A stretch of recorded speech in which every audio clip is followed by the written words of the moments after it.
Cut then update, yung post ni Catherine sa kanyang Instagram, sabi niya hola, nasa LA na ang Cut din, dala-dala pa nga ni Catherine ang kanyang labubo, sa kanyang luggage. Ito pa yung mga video ng Cut din, pagdating nila sa US.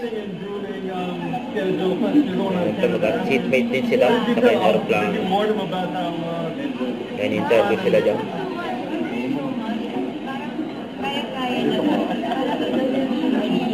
Ano ba yun? May heads up na siya sa akin from you.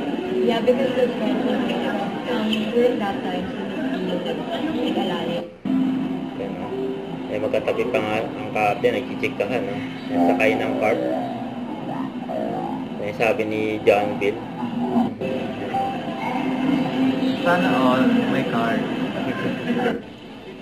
Ito pa yung mga video ng captain sa post ng Jimmy Pinoy TV. Yung pagdating ng captain.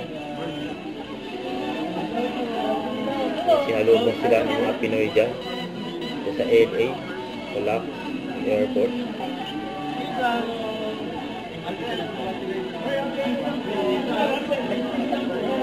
It's the first for us as well, attending the AWFF. The amount of support we've been getting is really overwhelming and really appreciated. And every time we visit LA naman, excited lang kami because one, ang daming Pinoys dito, grabe yung warmth na naman every time pumupunta. And second, of course, it's us representing our home networks, GMA Pictures and ABS-CBN as well. So, pag pumunta kami sa awarding tomorrow, nakaka-proud na bilang Pinoy, naging part tayo ng ganong klaseng event. It's an honor. Yun, no?